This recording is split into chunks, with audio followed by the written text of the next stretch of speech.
Chances come to those who take them. If you never shoot, you never make it. You was lost holding you naked. I wonder hard, if you a blanket. Perfection is when you don't change it. You are my twin flame, girl, we are blazing. So amazing, you the greatest.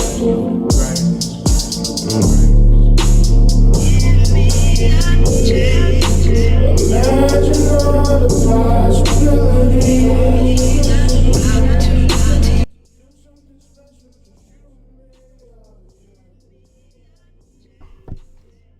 Peace. What's going on, family? It's the Hood Mystic, representing www.hoodmystic.com. Want to invite everybody over to hoodmystic.com. Check out that full moon article. Also, join us on the Patreon channel where we're doing monthly readings. Got a few to finish up. Did a majority of them, but after this video, be sure to finish those up for you guys. Thanks for everybody who supports this channel via Patreon page. Me and my family are extremely grateful for your contributions, and hopefully the energy exchange is given back to you with this content and also the monthly energy readings. There's also a way that we're connecting outside of social media, and that's through the Slack page. So we'll want to invite everybody, if you're on a laptop, just to go to the Slack page and shoot me an email.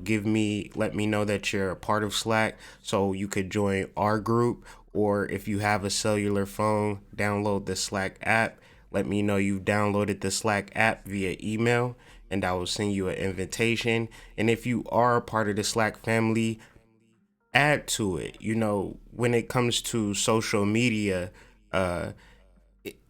it's kind of skewed, and there's a lot of algorithms that block you from real content. But with the Slack page, there is no blocks. You could just easily, communicate with each other, post things, let us know what you got going on. We've created the shadow group from the Slack page, and hopefully we can create other forms of us to begin to communicate and dialogue with each other outside of the Instagrams and the Facebook. Even though there's nothing wrong with it, it does have particular blockages for us to begin to communicate with each other. So we just want to invite people to join us, Patreon, Slack page, also hoodmystic.com to check out this recent article, and of course a slew of other recent articles that I've been putting out over these past couple months that kind of tie into this full moon. It's a deep culmination. So if you're new to the channel, maybe this information is like, a huge leap in thinking. But if you aren't new to the channel and you've been somewhat keeping up with the energy of the planet, then this full moon will make a lot of sense to you. And first and foremost, let me say this energy is very strong and very powerful and very real. I started this article over the past 3 days, and I was to put this article out last night, but I wasn't able to. Ended up spending some time with my family and falling asleep. And I woke up around 3 o'clock, just super irritated, super restless, and I was led to finish this article, proofread this article, put this article out. And once that happened, almost instantaneously, I felt this sense of deep peace and deep comfort that I can't even really explain. The comfort was so serene that I could not even imagine a point in time where I was ever restless. And in discussing the energy and discussing the cosmic mother, it is that balance of restlessness and destructive thoughts versus peace. And to cross that bridge or to cross that threshold, what needs to happen is you have to begin to do what you said that you were going to do. The message that I was receiving was that we are placed with particular tasks in this life, and our ability to meet those tasks will indicate our peace in life. And there are things that we have looked over, glossed over, and even though it causes so much unrest and it disturbs our peace so deeply, we still continue to indulge. And so the darkness or the destructive aspect or the restlessness of the mother is that of a mother telling you to clean your room and you're not cleaning your room, and she has to show that side of her, as opposed to you cleaning your room and she taking you to go get some pizza. Very simple metaphor, very simple analogy, but the actual adult version of understanding this astrology is not that simple. And so throughout this video, I will be trying to explain this energy. And in the article, it's a lot of either or. So either you are up with it or you're not. And if you're not up with it, you have to deal with why you're not up with it and begin to face it. One of the themes as I'm going through like this stream of consciousness that I wasn't able to capture as an image was your happiness or your joy is on the other side of fear. And you wouldn't necessarily know how wonderful or joyous it is until you're able to walk over into this threshold. And so astrologically, how we come up with these conclusions is based upon a full moon conjunct the Mula nakshatra. Now, particular nakshatras and particular planetary placements are not, common. What I'm trying to say is the fact that the full moon is conjunct this particular nakshatra is the reason why we have this conversation. Otherwise, if it wasn't conjunct the Mula nakshatra, we wouldn't be having this conversation. And a little backstory before we get into the astrology. Me and my wife, on our anniversary, we decided to get tattoos. And the tattoos that we decided to get were crowns enveloped or on top of flames. And the symbolism to us was, our alchemical process. What we have discovered is the heart of love for one each other, and the love for our family has given us the divinity that we have sought after. And so that love and passion is a signal of royalty for us. I don't know about your relationships, but in my relationship, it is a like to really commit to another human being and discover, our lineages and the reason that and the dharma connected to our union, it has created something new. And what we have done is purified ourselves from old relationships that are toxic or harmful. And now we are able to deal with each other fresh. So many times we get into relationships without the fire, without the purifying aspect of previous relationships. And if we bring previous relationships into present relationships, they no doubt create a block. But the alchemy that me and my wife have been doing, her with her womb steaming and that idea of cleansing out the energy within, and mine is an intellectual, mental, getting my mind and body ready to be a man. And what that does, it enlightens every cellular organism within my body. And the main things that we want to enlighten is our sperm. And when we come into union with a woman, we want that union to be in love and intellect and enlightenment, because if we are to have sex with her, we will implant a seed within her. And what kind of seed are you planting into the woman that you're dealing with? And so this is the work that I've been doing. I've been learning, studying, listening to different type of music. And not only am I just saying this to be cool, I actually have a whole YouTube page and a website dedicated to the pursuit of information, knowledge, wisdom, enlightenment, not only for myself, but for my family. And I'm transferring this energy through my body into my semen, into my wife, and having this child, and then the manifestation of that. So the alchemical process for us is extremely real. And I just wanted to give you some context as we discuss the astrology, that I'm not just reading things out of a book. I'm actually going through this alchemical process in my relationship with my wife presently.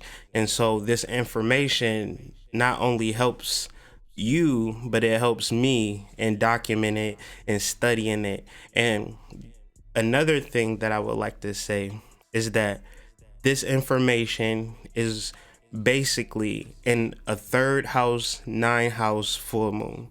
And so the idea that we want to work with is communication and transformation.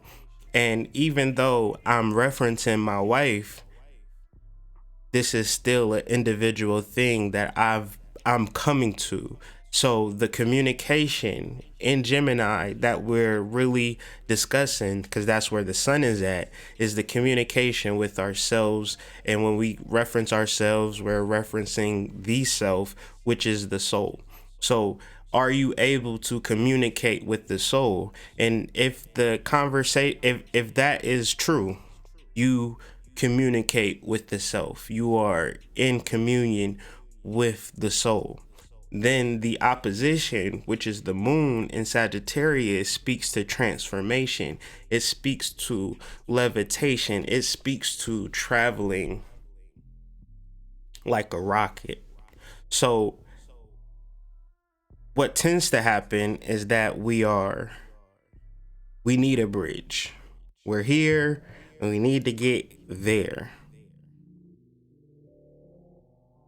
But if we see a landmass of somewhere that we need to get to and there is no bridge, then we either have to build a bridge or figure out how to fly.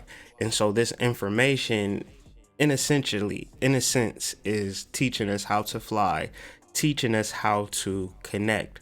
When we discuss the Mula Nakshatra, the root word to Mula could be found in the Muladhara chakra, which is the root chakra. And I have so many videos dedicated to the root chakra in signifying its importance to the individual. I can say everything that I need to say come across with every message that I need to say, come up with a million words. But if you do not connect to your root energy, to your womb energy, to your root chakra, then all of it is for none.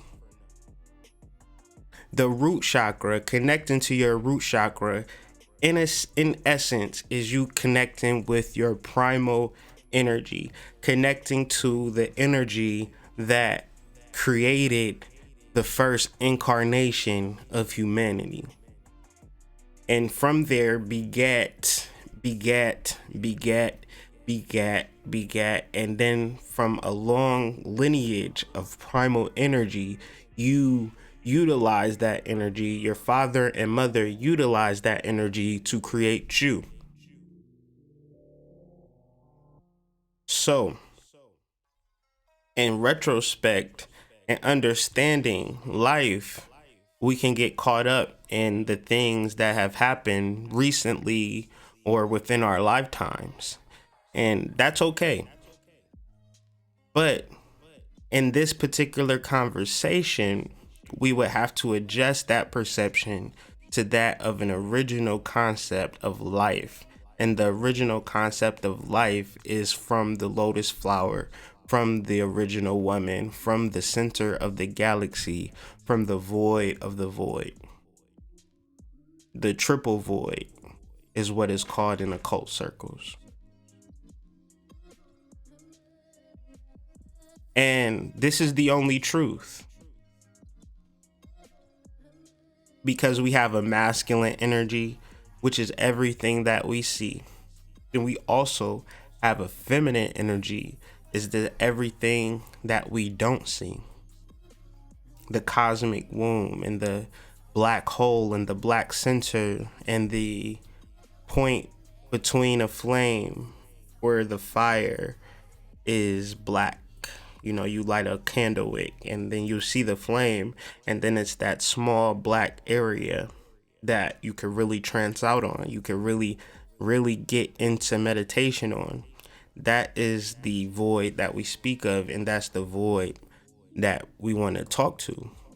And for a lot of people, this is very scary because they have built up their life off of masculine energy. And masculine energy is not relegated to the males. It's male and female. And our idea of creating a palace or a paradise externally and finding peace in that. And it's not to say that you can't, but if you don't find the balance of spiritual energy, because the Mula Nakshatra is the precipice or the pinnacle of K2 energy.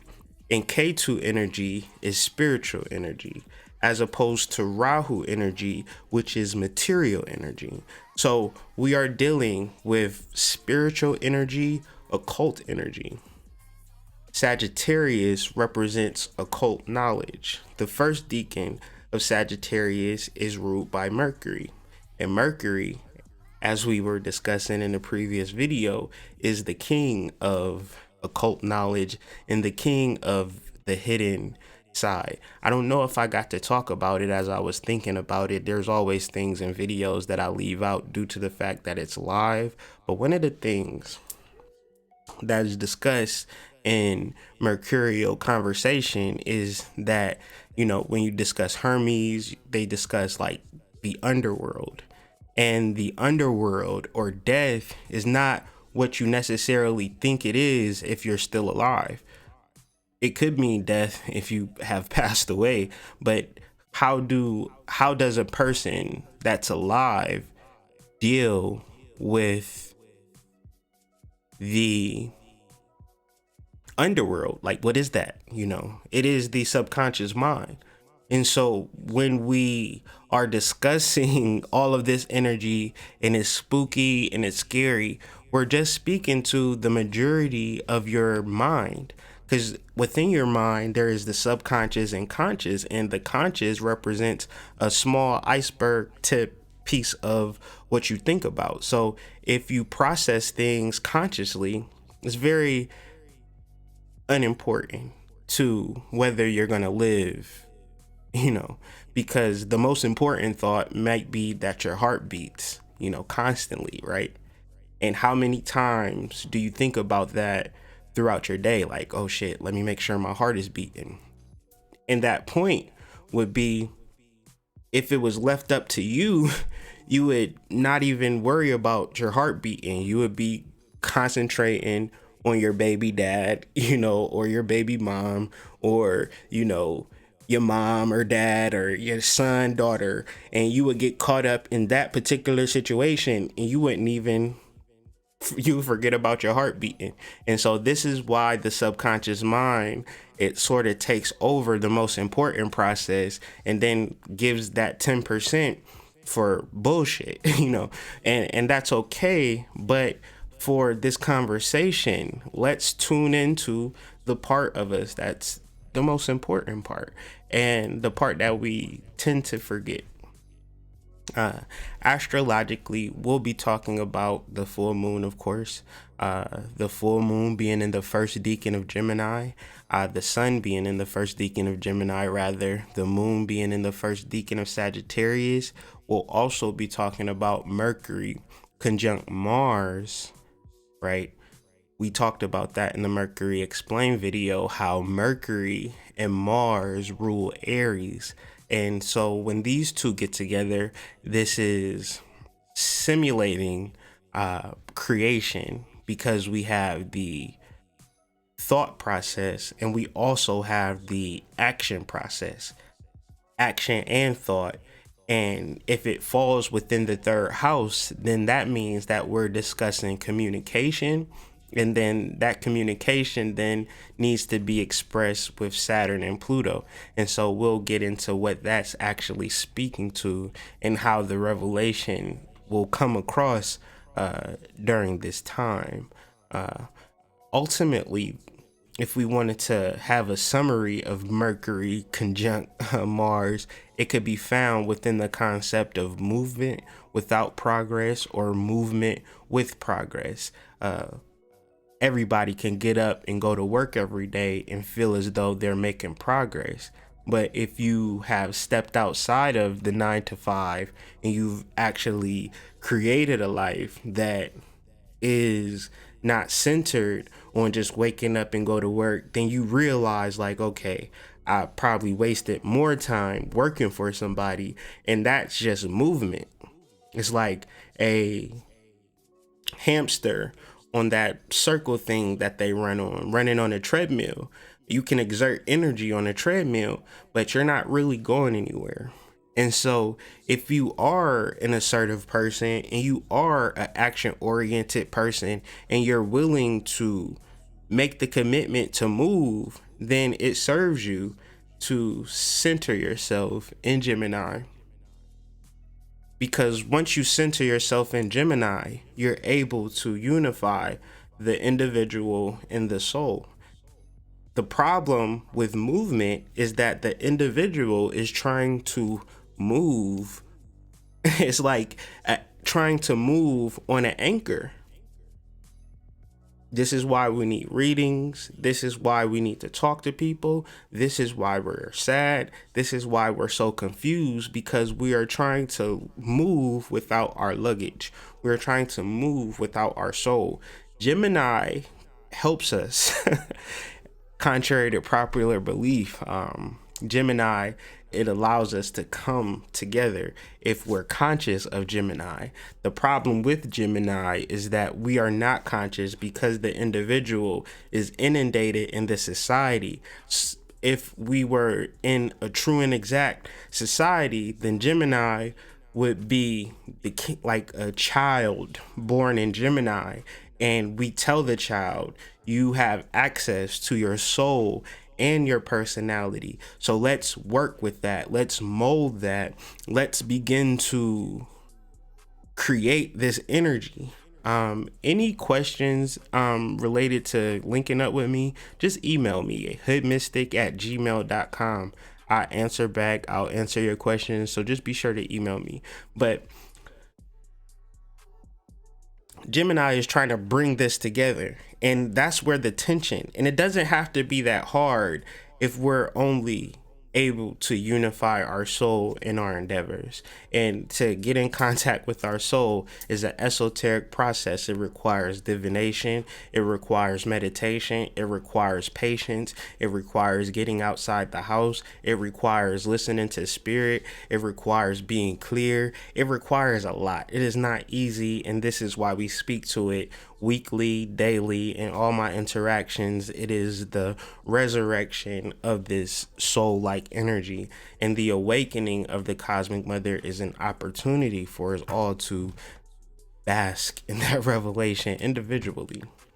So, what I'm going to talk about is the Mula Nakshatra, and tie it into why this energy is so powerful.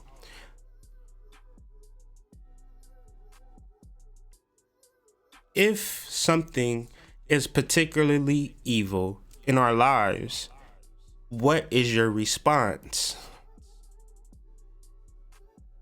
If we are trained up to run away from what's evil, if we are trained up to not deal or have conflict with particular things that we find evil, then that energy that we are to expound on the evil that we face has to be used. And so we use it on ourselves. And this is the problem with growing up in a society that promotes positivity over balance. So therefore, if you promote positivity, then everything that is not positive creates negative emotions. But if you are to grow up in nature, you would know the destructive power of a thunderstorm, and you wouldn't have the comfort of your home. So you would then know that, okay, nature does provide the sunlight so I can enjoy the barbecue, but it also will provide a thunderstorm. So that balance is just something that comes with nature.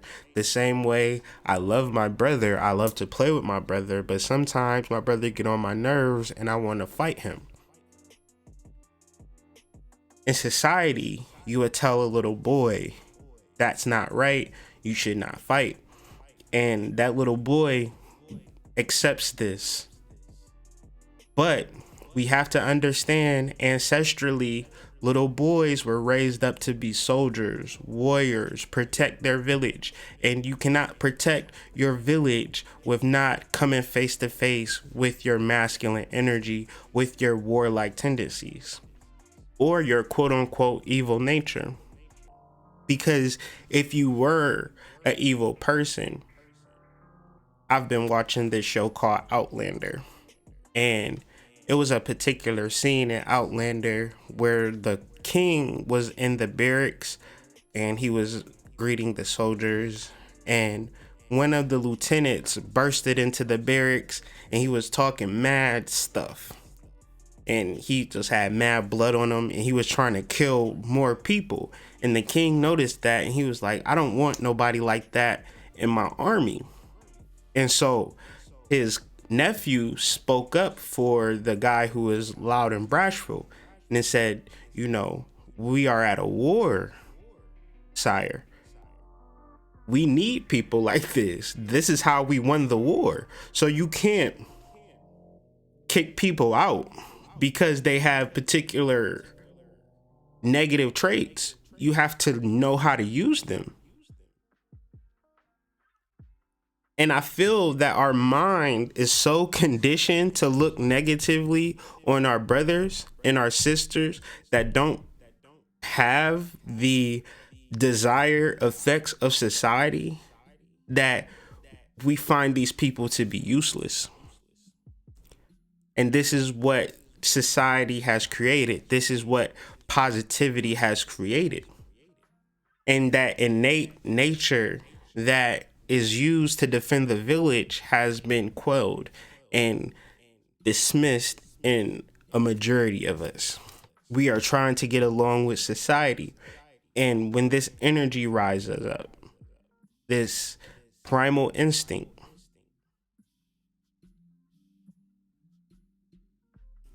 you may not know how to handle it. there's a lot of people who know how to handle this energy, and it all depends on how you view them.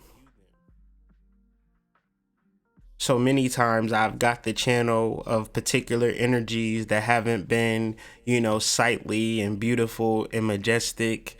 And I would ask, what are you doing here? Before I was afraid, what are you actually doing here?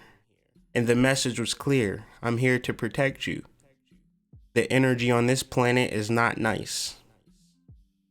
So if I was to appear in love and light, I would get raped, So I can't appear love and light right now. I have to appear with my machete and blood dripping off my machete to let these energies know that you cannot mess with this person right here. He is protected by me.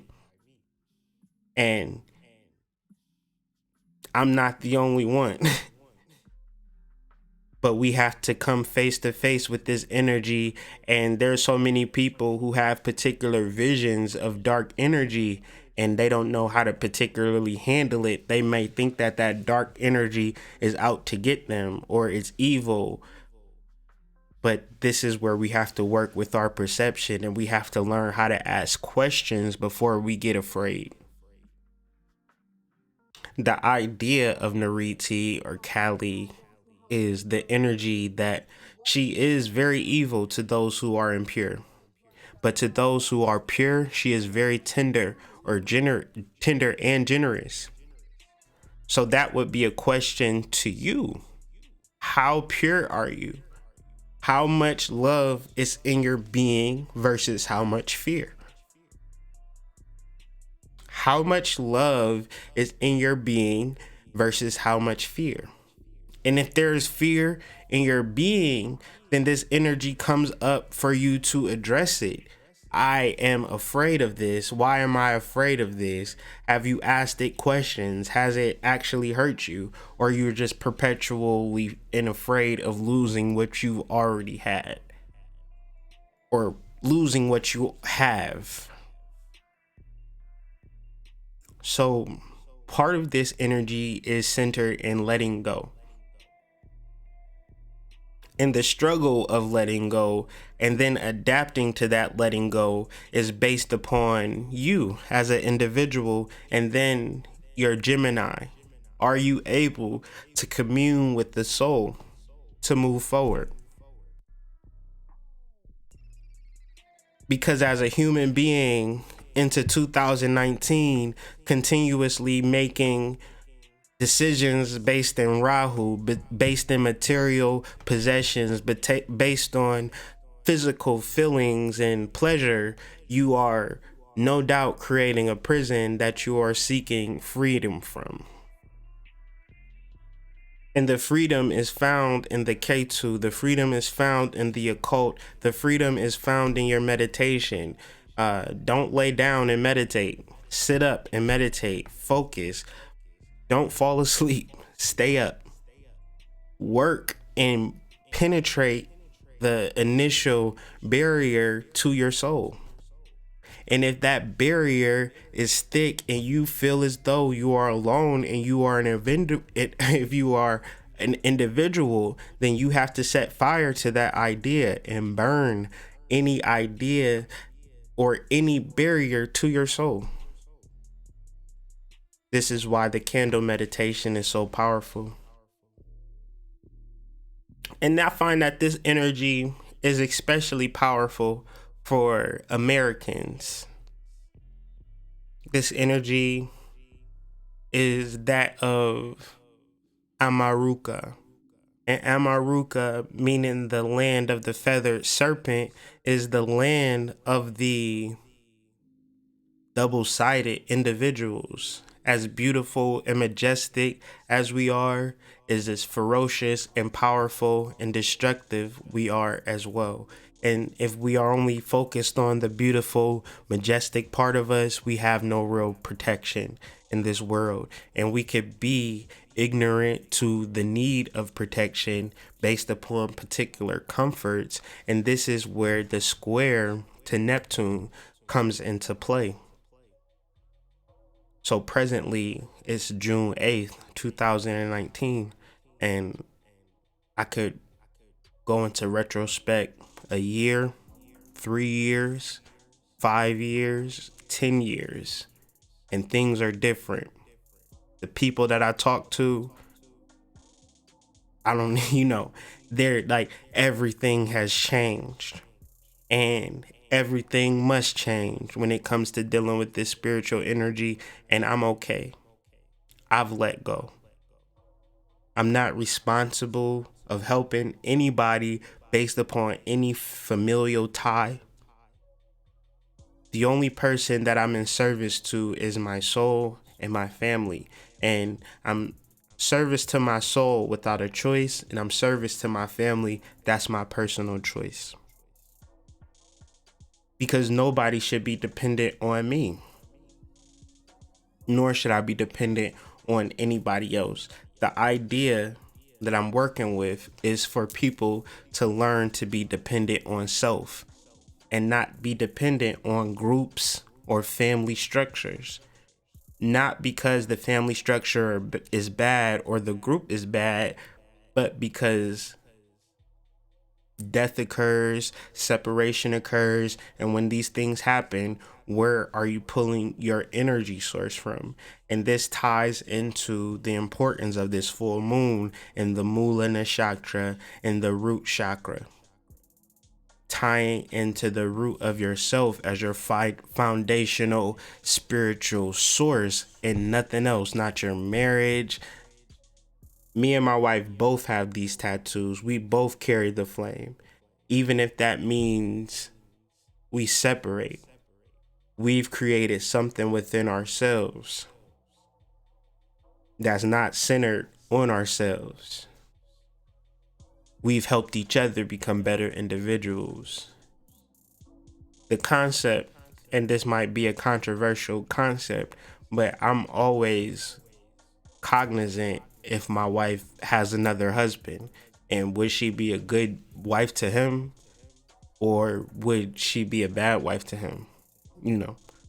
So many times we have relationships and we try to make them become ours, and that is a struggle within itself. So the more that you free your partner, the easier that you are able to love your partner. Because if you love somebody that's free, then you love them. But if you love somebody that is bound to you, then you don't necessarily know if you truly love them. You only love the fact that they are bound to you. So these flames represent freedom and divinity and union and not control. This fire, it burns uncontrollably. And that's okay. Because we realize that our God is an all-consuming fire. And through that all-consuming fire, we have burnt every illusion, every form of glamour, and we have learned to create our own lives by what we decide, and not being grounded or anchored by the fear of changing.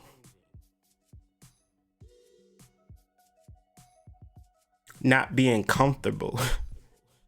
Learning how to get out there and not look for a life that is, easy. Challenging ourselves. This gets us closer to truth. This gets us closer to the root versus being centered in what we individually want. I know I individually wanted a certain type of woman, and I know my wife expected a certain type of man. So the idea of our love was to burn all of those expectations, to know the flame for which we are standing in front of. This to me is truth. This to me is relationships, as opposed to, just having sex and shadow projecting on one another and being mad that they don't live up to our particular expectations. So when you deal with the root energy, you center yourself in the root energy and you are getting in contact with yourself. If this is an action, then there is no other action. There could be no form of expectation if you are seeking to know self. The expectation is just tied into the act of getting to know yourself. And within that time of getting to know yourself, you are. When you say, I know, and you just act, this is where the confusion comes. Oh, I know this relationship will work out. Oh, I know I'm gonna live in this house forever. Oh, I know this job is the best job I ever had and I never can get another job. I know. And you create this sandcastle. And what is about to happen is a large wave is going to come across these sandcastles, and you in your mind might feel that, oh my God, my sandcastle is tumbling down. But you have to realize that you actually built a sandcastle, and that's kind of the logistics of sandcastles. Like, they don't last forever. And of course, they're beautiful and we feel good about them, but they're all a victim of the next wave crashing into the sea. And so this full moon represents that crashing.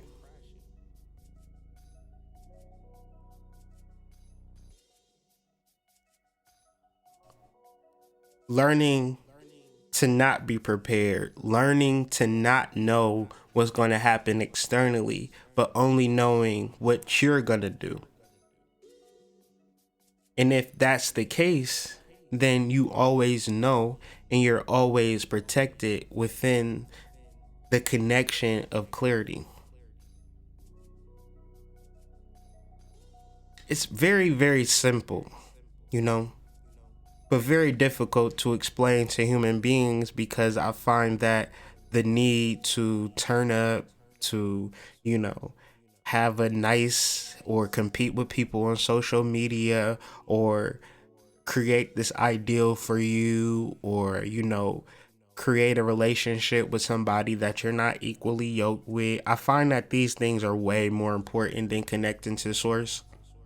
And actually, when it comes to meditation, they just fall asleep. Figuratively, literally.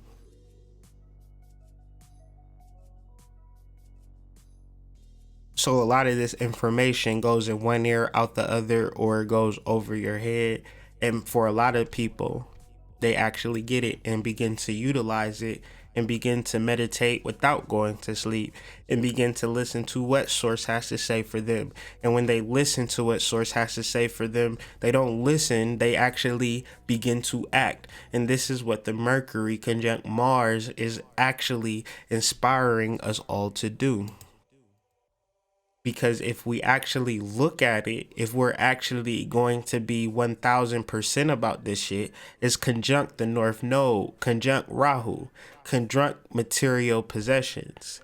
So when the idea comes for the material possessions, you have to begin to act on it. And if you are concerned about what's going on in your waking life, you will not be able to hear.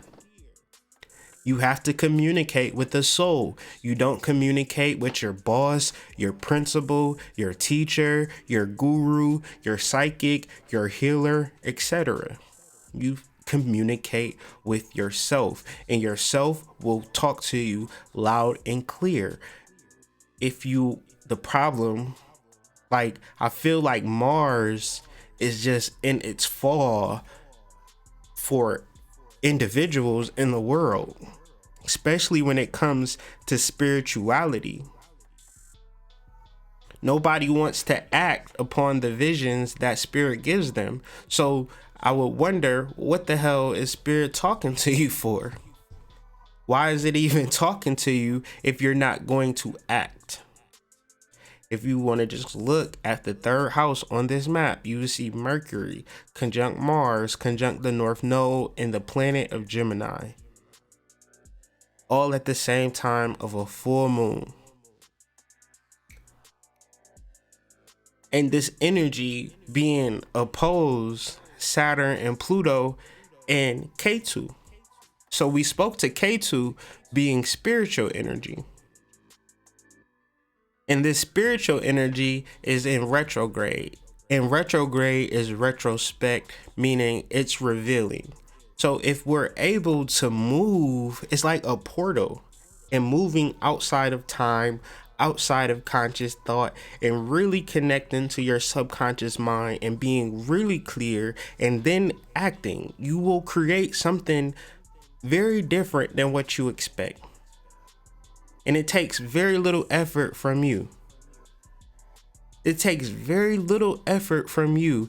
The effort isn't thought, isn't action, but you have to understand this is not your conspiracy. This is not your plan. This is not anything that has to do with you. This is in Gemini. This is everything to do with the soul. Everything to do with clarity, everything to do with meditation, and not meditation for the sake of meditation, meditation combined with action. I said that a few times because I don't want that shit to go in one ear, not the other. I don't want it to go over your head. I want it to stick right in your pineal gland. If I'm gonna get messages from spirit, I'm gonna act on them. If I get messages from spirit, I'm gonna act on them. If I get messages from spirit, I'm gonna act on them. I'm not gonna just observe these messages and go to work. Even if I go to work, I'm not just going to act like these messages didn't occur. When I get off work, I'm going to do what I need to do. While I'm at work, I'm going to do what I need to do. If I got a lunch break, I'm going to do what I need to do, because this is how I'm going to free myself. And remember, I let go. I let go. If somebody is in my life causing me disruption, because off to the side, off to the side,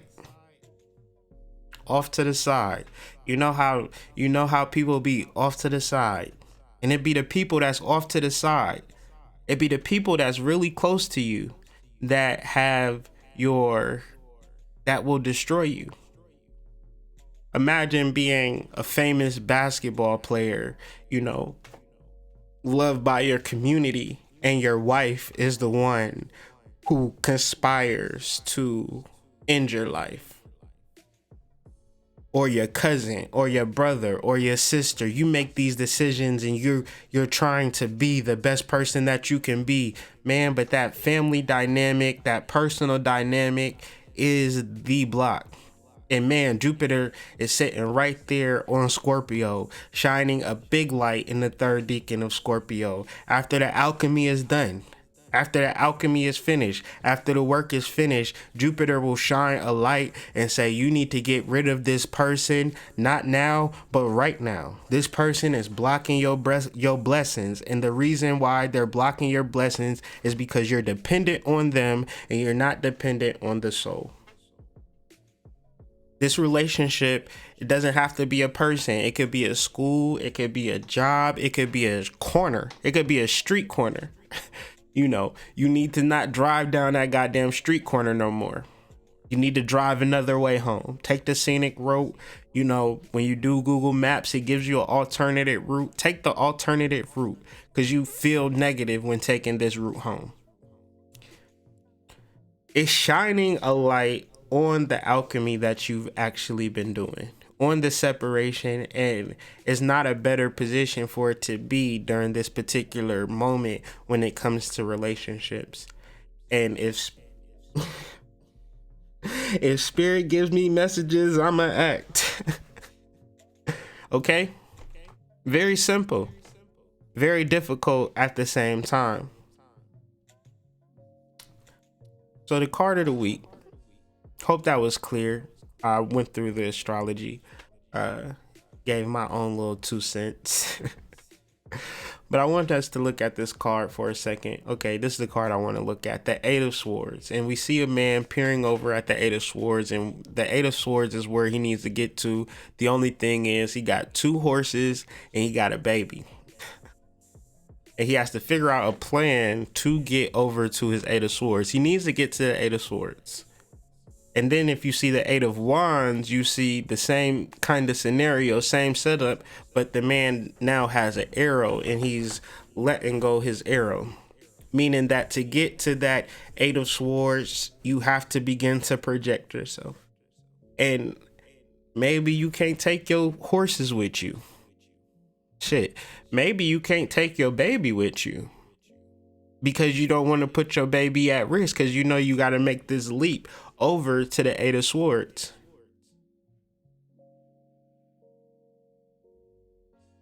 Yeah, you should always accept people where they're at, but then you have to understand that you have to have a responsibility to yourself to make decisions based upon where you're trying to go. And you got to be okay with letting people go, because you're not responsible for anybody but yourself. And when you speak of yourself, if you have children and you view them as yourself, then you're responsible for them too. But outside of that, no grown person walking the earth can, sue you for not taking care of them. That's an emotional thing that you get tied up into, and you have to learn to unravel yourself outside of the morality that's structured between family that really don't speak to spirituality. It's actually set up this way to block you from spirituality. And if you are the arrow, and if you have a destiny, then you cannot take everybody with you. You can't load up that arrow with your kids, your mama, her friends, and say, all right, y'all, we about to cross over this ledge. Y'all not gonna make it that far. And it's not emotional. It's simply it's a biological fact. The less weight that the arrow has, the further it's gonna go. And if it meets its mark, that person can now gather up the swords and bring them back to protect this village. But if we all trying to get there, then like if I had to bring my whole family with me on this journey, my immediate family, then I would have to particularly, stop. My family's not really into this kind of conversation. Now, if I was talking about Jesus Christ being our Lord and Savior, my family would be behind me like no other. But the fact that I'm speaking the way that I'm speaking and discussing the things that I'm discussing, then they don't even know how to support me. In the Thoth Tarot deck, we have the two swords standing in the back of the standing in front of the six swords like this. And so these two swords become more important than the six swords in the back. And what actually is, these two swords are blocking you from your other swords. And the title of it is Interference. And whenever I pull this card for a reading, I call it the mama in your business card, when she ain't got no real reason to be in your business because you a grown ass woman. That's that's my initial point when I pull an Eight of Swords in a reading. And generally they like, yeah, I do have a unhealthy relationship with my mom. And I feel like this is big. If we're awakening the cosmic mother, then we have to understand this is different from the biological mother. And if we're able to connect to the cosmic mother, then we're able to move at a different rate, at a different speed. Even doubling down on this energy, Netflix just put out a movie called I Am Mother, and kind of relating to an artificial intelligence mom, a mom that's a machine, right? And we might think that machine is like a real machine, but no, that's our physical mom. Don't do this. Do this. You need to go to school. You need to get a job. You need to go to college. All of this shit was implanted into our mother's minds by technology and life. Now, once you deal with the internal intuitive mother that breaks in and tries to help you and free you and tell you about your power and separate you from that particular energy, then that person, Hilary Swank's character, is the bad guy. My character is the bad guy. Hood Mystic said that I shouldn't talk to you, mama. Oh, we said what? I told you that boy the devil. You need not listen to his videos, you know. He is evil, you know, and I'm just trying to get you closer to yourself and closer to your spirit. And I'm not saying that you have to dislike your mother. I'm just trying to put these things in context. This energy is in Gemini. So we have our mother, but we also have our cosmic mother that we know not. And the reason that we know not is because she's very destructive, very unsightly, very ghastly looking. And she's always laughing. She's laughing and she got weapons and she'll kill you without thinking, and she'll I'm gonna just read it to you. So you don't think I'm just trying to create something in my mind. Um She took 10 million elephants and men into her hand and laughed and put them into her mouth. You know, she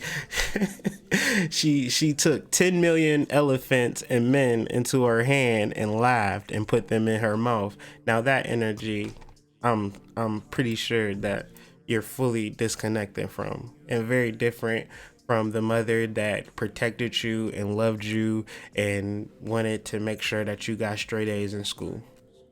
Um, this cosmic mother is very different and extremely protective and knowing of the energy that she created, for which she has to combat it in the way that she needs to. And in the movie I Am Mother, Hilary Swank had a, you know, a AK-47, you know, and she was doing all types of military things and, you know, protecting and enlightening, you know, the main character who was asleep, based upon the fact that the AI mother was just so nurturing to her, fed her every day and did all of this bullshit, but she didn't teach her about her environment, and she didn't teach her how to come face to face with the evil. Understanding that in order to become truly good, one has to come face to face with evil. If we are sheltered from evil, that will produce weakness and dependence on others. We live in this world, so we need to learn about this world. And the more we learn about this world, the more prepared we are to meet what this world comes with. And I invite all of us to invoke the Cosmic Mother as we protect those who don't even know that they need protection, and inspire those who don't even know that they need inspiration. Glad that you were able to join me for this live. Happy that I got this information out. My soul is a little bit more at ease.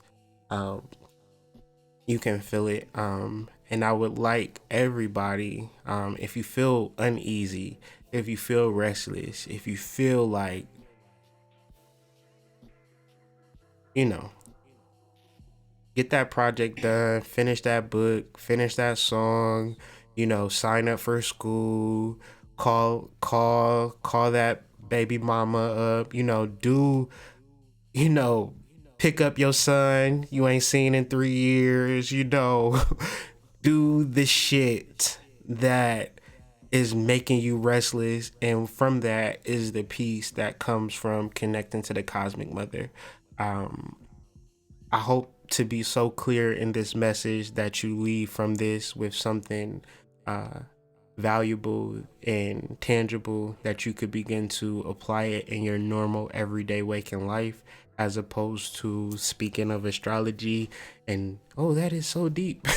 That is so amazing that you're able to say that Uranus is in Sagittarius in the, you know, I don't want to be one of those astrologers. So I just hope that you took something from this talk this afternoon, and I'm gonna get prepared for a cookout in a couple hours. And thanks for joining me, you guys. Be sure to hit me up at, yeah, Akasha. There's a lot of names: Akasha, Moot, Lilith, Pambagita, Urzuli, It's a lot of names. We can call out the 1,000 names for our ancestral mother, and we need to connect to that energy, which is the all, and separate from the illusion just for a couple weeks, just for a week, just for a day, just for an hour. Connect to that part of you that has created you. No doubt. I appreciate you guys for riding with me. Be sure to share this video. If you're not subscribed to this channel, be sure to subscribe. Click the notification bell so you're notified anytime that I go live. It's extremely random because I'm extremely busy. We just invite people to support my Patreon page. Be sure to join us in the Slack. And if you are a part of Slack, please join in the conversation, create a conversation, because what will happen is that people would join you and have that conversation with you. So, let's begin to communicate and connect with each other in these serious times. And, thank you. And I'm signing out. Peace.